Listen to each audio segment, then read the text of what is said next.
What kind of company lets a man mop floors for 12 years without ever asking if he's okay? That was the sentence that stopped Zachary Kellan mid-sweep of the hallway. Zachary owned all 18 floors of this corporate office chain. He'd bought the company from a retiring real estate developer 8 years ago, expanded it into 18 locations across 3 cities, and proudly watched it grow. But lately, something had felt off. Turnover was high, maintenance requests were slow, and anonymous feedback from employees painted a picture that didn't match the reports his district managers kept feeding him. So he went undercover. No one at this location had ever met him. Most didn't even know what he looked like. The stores and offices were run by local managers, and Zachary had always kept a low public profile. He wore a faded janitor's uniform, beige cap pulled low, and used the name Ken. He figured if he wanted the truth, he'd have to mop a few floors to find it. It was his 3rd day working the night shift at the Midtown branch, a 15-story building with over 200 employees. He'd been paired with Lionel, a 60-year-old janitor with a crooked back, calloused hands, and a way of speaking like he wasn't afraid of anything anymore. "Been here 12 years, Lionel said, pausing to crack his knuckles as they waited for the elevator. "Same mop, same cart, same busted locker that don't close all the way." Zachary glanced at him. "You ever think about leaving?" Lionel gave a short laugh. "Leave and do what? I'm 60, got a bum knee and a daughter with 2 kids. No one's out there lining up to hire me. Honestly, I stay 'cause I need the health insurance. That's it." They stepped onto the elevator. It creaked on the way up. "Management treat you all right?" Zachary asked carefully. Lionel looked over, lowered his voice. "Depends which one you mean. The building manager, Josh. Never seen a man walk past you so many times and not say hello. Last week I slipped and hit my elbow, told him about it. He told me to be more careful and walked off. Didn't even ask if I needed help." Zachary felt a slow burn in his chest. "Why not report him?" he asked. "Tried. HR doesn't answer the phone, and when they do, they say they'll check into it. That was 6 months ago. They got off on the 11th floor. Lionel pushed his cart out and started wiping down the glass doors. "You know what gets me the most, though," he said. "It's not the pay. I'm not expecting miracles. It's the way they look through you, like you're the wall, like you're the damn mop." Zachary stood silent, his grip tightening on the handle of his broom. Later that night, they sat in the break room. Lionel shared half his sandwich, and Zachary tried to act like he hadn't just heard his own company being called heartless. "You ever meet the big boss?" Zachary asked casually. Lionel snorted. "Guy who owns this place? Nah, I doubt he even knows this building exists. Probably sitting in a leather chair somewhere, sipping coffee that costs more than my shoes." Zachary blinked. "You think he doesn't care?" Lionel looked him dead in the eye. "I think if he did, this place would feel different." That hit harder than Zachary expected. He tossed his coffee cup in the trash and stood. "Where you going?" Lionel asked. "Gotta clean the lobby floor," Zachary said, but what he really needed was a moment alone to breathe. Because for the first time in years, he wasn't sure if he was the man he thought he was. The next morning, Zachary arrived 30 minutes early. The building was quiet, the sun still low behind the skyline, casting long shadows through the glass facade. He sat alone on a bench near the freight entrance, watching employees trickle in through the side lot. Most walked fast, heads down, earbuds in. No one greeted each other. No one lingered. The silence wasn't peaceful, it was strained. He had a clipboard tucked under his arm, pretending to review supply inventory. His real focus, though, was on the morning staff rotation. After a few minutes, he spotted someone new. A woman in her early 20s came through the side gate, pushing a supply cart that seemed too large for her frame. She wore a polo a size too big and limped slightly as she walked. She paused every few feet to adjust the cart's handle. Zachary approached. "Need a hand?" She glanced up, surprised, then nodded. "Yeah, actually, this wheel sticks." He took the side opposite hers and helped guide the cart up the ramp into the building. Once inside, she pulled off her gloves and extended a hand. "Jade. I cover the 6th and 7th floors, Ken," he said. "Basement and lobby." She motioned to a stack of boxes against the wall. "Those are mine too. They deliver the cleaning supplies late and still expect me to restock before 7. Zachary checked the clock on the wall. It was 6:45. You always run solo, he asked. She gave a tired laugh. Since Daniela quit last month, yeah, they said they'd hire someone else, but I haven't seen a single interview. I'm doing her floors and mine. Zachary frowned.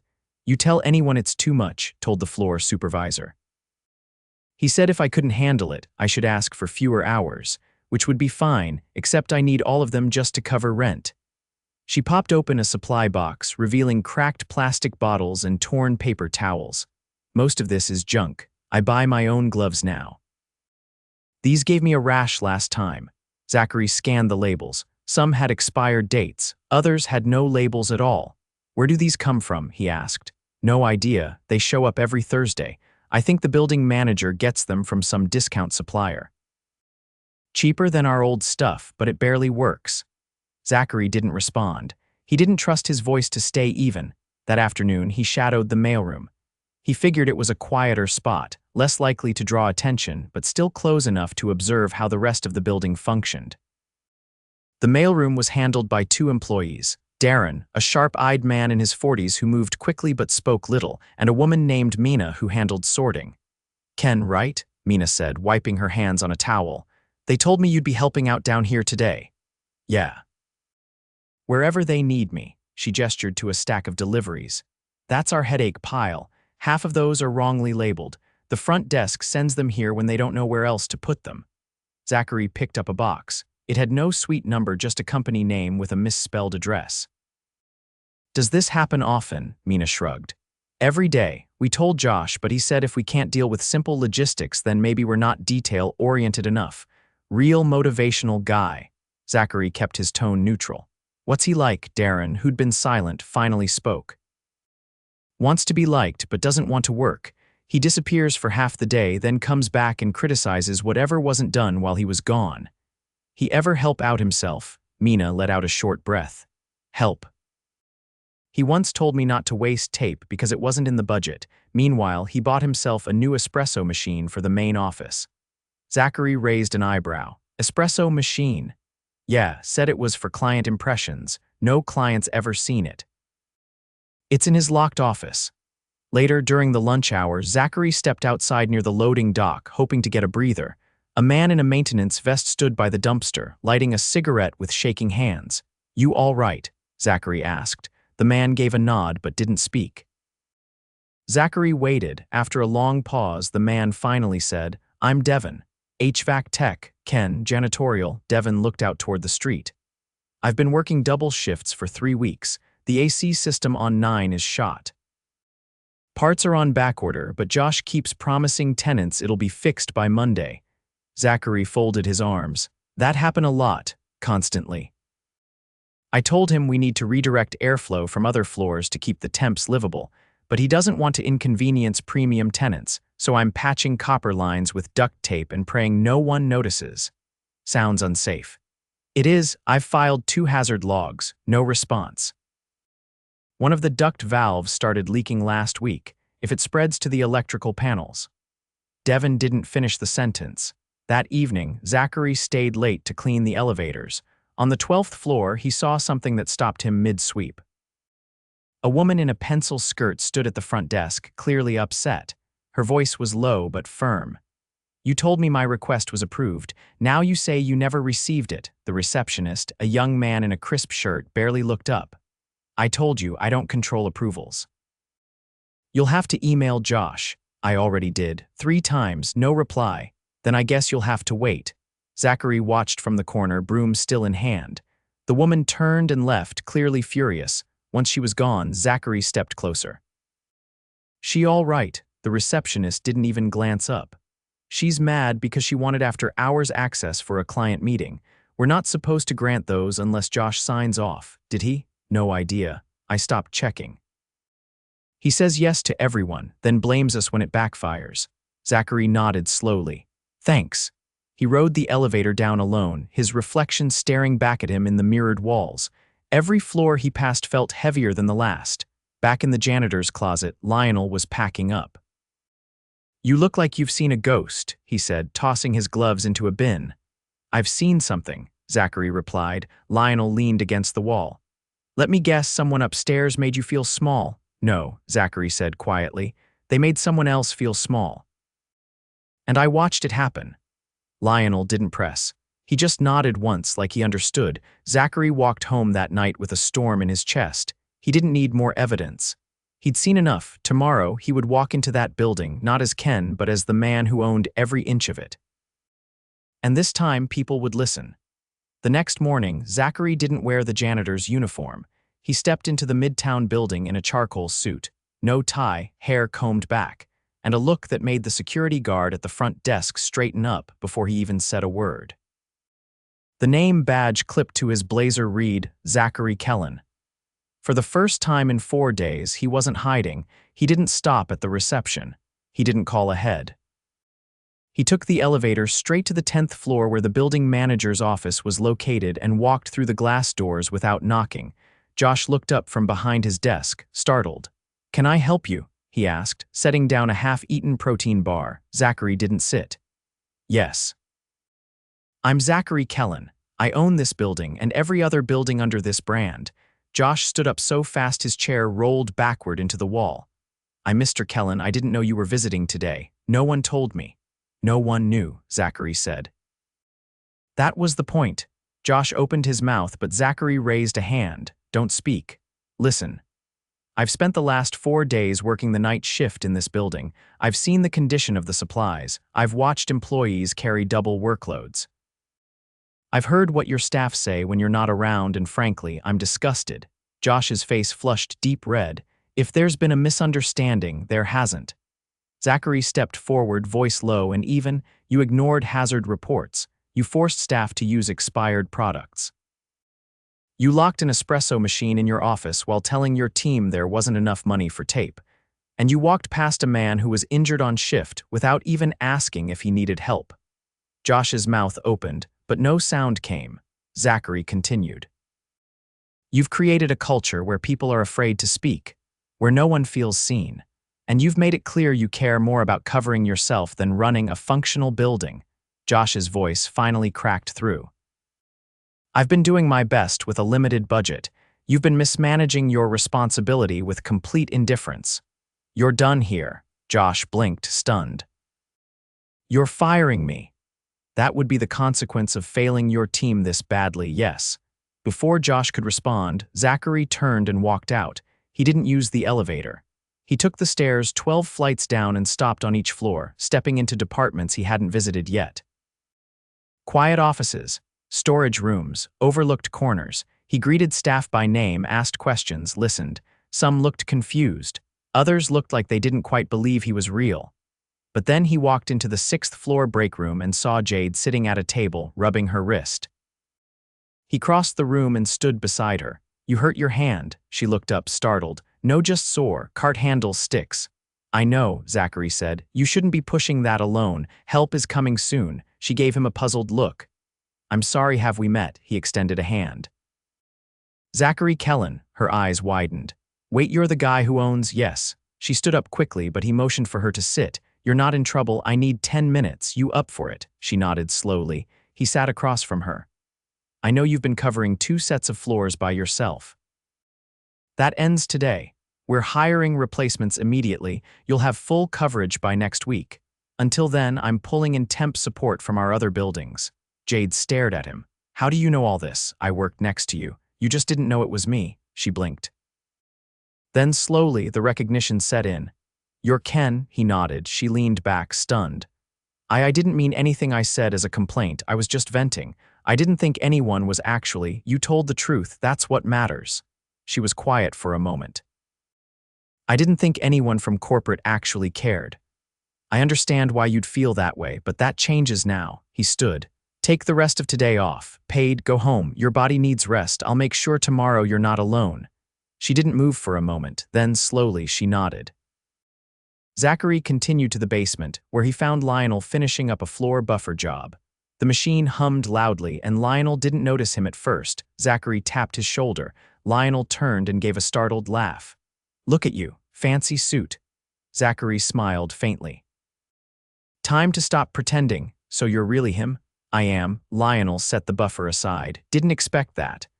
I didn't expect to meet someone who reminded me what leadership looks like." Lionel gave a shrug. I just mop floors. No, Zachary said, you hold this place together. And I let people like Josh treat you like you didn't matter. That won't happen again. He reached into his inner jacket pocket and handed Lionel a folded envelope. What's this? A formal promotion. Building operations advisor. You'll oversee janitorial and maintenance support across all 3 city branches. Better hours, better pay, full benefits for your daughter and grandkids as dependents. Lionel didn't speak for a long time. When he finally looked up, his voice had lost its usual gruff edge. I don't know what to say. You already said it, Zachary replied. 12 years, same mop, same cart. That ends today. He stepped back. I'll come down again soon, not as a boss, just to check in. Lionel watched him go without saying anything else. By noon, Zachary gathered the entire 6th through 12th floor staff in the main conference hall. Word had already spread, and a nervous energy buzzed through the room. Zachary stood at the front, hands at his sides. I won't waste your time with a speech. I came undercover to this building because I stopped trusting the reports I was getting. What I found was worse than I expected. Eyes shifted across the room. People were overworked, ignored, made to feel invisible. That's not how you run a business. That's how you lose one. He scanned the room. Effective immediately, this building has a new interim manager. Her name is Valerie Reyes. She's managed our downtown location for 5 years with 0 turnover and top tenant satisfaction. She starts tomorrow. He let that settle. All hazard reports will be reviewed by an outside compliance officer. Any ignored safety violations will be addressed within 72 hours. If they're not, I want to hear it directly. He stepped forward slightly. I'm not here to play hero. I failed you. I let layers of management shield me from the truth. But that ends today. You'll see me more often, you'll know my name, and you'll never have to wonder if someone is listening. He paused. For those who have raised concerns and see no action, I see you now. And for those who have carried more than their share, help is coming. Not with words, with bodies, budget, and backup. There was no applause, just a heavy, weighted silence like people were exhaling something they hadn't realized they were holding in. That afternoon, Zachary walked the rooftop alone. The city stretched out in every direction, glass, steel, and motion. But down below, a building had started to breathe again. And this time, he wasn't watching from a distance. 3 weeks had passed since Zachary's reveal. The Midtown building was different, but not unrecognizably so. Change had started, but it moved like concrete being poured, slow, heavy, deliberate. And that's exactly how Zachary wanted it. No sweeping promises, no hollow morale campaigns, just steady correction. He walked through the lobby on a rainy Wednesday morning with his umbrella still dripping, nodding to the front desk staff. There was a second receptionist now, working an alternating shift to prevent burnout. The plants near the entrance had been replaced, they were real now. Small things, but they mattered. He took the elevator to the 6th floor, where Jade was finishing a walkthrough with a newly hired support cleaner named Tanya. Tanya was younger, just out of a facility management program, and still learning the ropes. Jade had been showing her how to prep carts for the day shift. Zachary waited until they were done. You've got a minute, he asked Jade. Sure, she said, wiping her hands on a cloth. Let me just grab my notes. They stepped into a small meeting room that had once been used for storage. Now, it served as a shared planning space for operations, a sign that the building's hierarchy was beginning to flatten. I wanted to check in on the new rotation, Zachary said. Jade pulled out a simple schedule, handwritten in neat rows. It's working. I'm covering floors 6 and 7 again. Tanya has 5 and overflow. It's tight but manageable. We could still use a third hand by the end of the month, though. Fridays are rough, he nodded. Already in the pipeline. We're rotating in a part-timer from the East Side location temporarily. You'll have them starting next Monday. She looked surprised. Seriously? No point in waiting. You've held the line long enough. She hesitated. I've never worked anywhere where someone actually followed through after saying that. Zachary didn't respond with a speech. He just nodded once and stood. He made his way to the 11th floor, where the HVAC system had caused weeks of tenant complaints. Devin was crouched under a vent panel, a flashlight clamped between his teeth. The air smelled faintly metallic. Zachary waited until Devin backed out and wiped his palms. You've got new parts coming today, Zachary said. Expedited shipment. The vendor confirmed delivery by 2. Devon leaned against the wall, exhaling. That'll put 9 back to full flow. I rerouted the ducting to avoid the stress on the lower coils. Zachary raised an eyebrow. That wasn't in the original plan. No, but after reviewing the load data, I figured a lateral bypass would ease the strain. Temporary fix, but better than overloading the east corridor. Did you submit that load data to the new facilities manager? Yesterday. Valerie approved it. Zachary gave a small nod. Good work. When this is done, I want a full walkthrough of your system upgrades. If we can standardize your approach, we'll retrofit the same logic into the other sites. Devon blinked. You want to base the new system model on my adjustments. You're the one who kept it running under pressure. That's leadership. Just under a different title. He left Devon speechless and continued upstairs. On the 12th floor, Valerie had converted the old corner office into a shared team space. 2 tenant reps sat at a table reviewing digital maintenance logs. A whiteboard tracked open requests with names and timestamps. Each item had initials next to it. Accountability was now visual. Valerie stood at the far end, reviewing a lease audit. You've got a second? Zachary asked. Always, she said, setting aside the folder. We've cleared 70% of the maintenance backlog, but I flagged something else. She pulled out a tablet and turned it toward him. This tenant, Suite 1203, they've been submitting service requests through a private email chain with the old building manager. Bypassed the entire system. The requests weren't logged. They were getting priority access, including after-hours access without documentation. Zachary frowned. How long has this been going on? Looks like over a year. They even had a key fob that worked past curfew. Security has no record of it being issued. Terminate the access, today, and notify the tenant that all future requests go through the standard portal. Already done, but there's more. She tapped again. There's evidence they were compensating Josh directly. Cash envelopes logged to a P.O. box under his name. I cross-referenced the pickup times with his building entry logs. Zachary's face tightened. Send everything to legal. If he took bribes, we'll press charges. And review all tenant files from the past 2 years. If anyone else was part of it, I want names. Valerie nodded. Consider it handled. Zachary left with a pit in his stomach. It wasn't just incompetence. Josh had monetized his silence, and people like Lionel had paid the price. By late afternoon, Zachary returned to the basement. Lionel was in the newly converted operations office, sorting through a stack of maintenance reports. Got your message, Lionel said, not looking up. You're late. I was told you're the one making the schedule now. That's right, Lionel said, leaning back. So technically, you're late according to me. Zachary grinned faintly. Fair, he sat across from him. There's something I wanted to ask, Zachary said. Off the record, Lionel looked up. Go on. When we first talked, you said you stayed because of the health insurance. That was it. Yeah. Now that you've got better pay, benefits, and a leadership role, what's keeping you here now? Lionel leaned back in his chair. The people. They're finally being heard. I walk these halls now and folks wave. Some even stop to ask what I think. I've been invisible so long, I forgot what that felt like. Zachary was quiet for a moment. I never wanted my company to become a machine, but I let it happen. I thought delegation meant distance. I thought numbers meant health. I forgot that culture isn't what you print in a handbook, it's what people feel when they walk through the door. Lionel tapped a pen against the table. Well, now they feel seen. Zachary stood. Let me know if anything slips, he said. Oh, I will, Lionel replied. You're not invisible either anymore. Zachary headed up to the roof again just before sunset. The rain had stopped, and puddles shimmered across the concrete. He stood by the ledge, watching the skyline flicker to life floor by floor. Behind him, the building was no longer humming with resentment.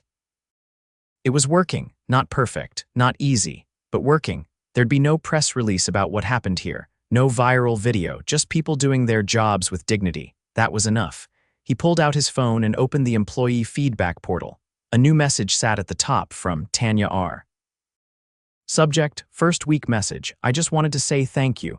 I've worked 3 jobs before this and never had a supervisor spend 10 minutes showing me how to stock a cart properly. Jade did. She didn't have to, but she did. That's the kind of place I want to stay. Zachary read the message twice, then closed the app.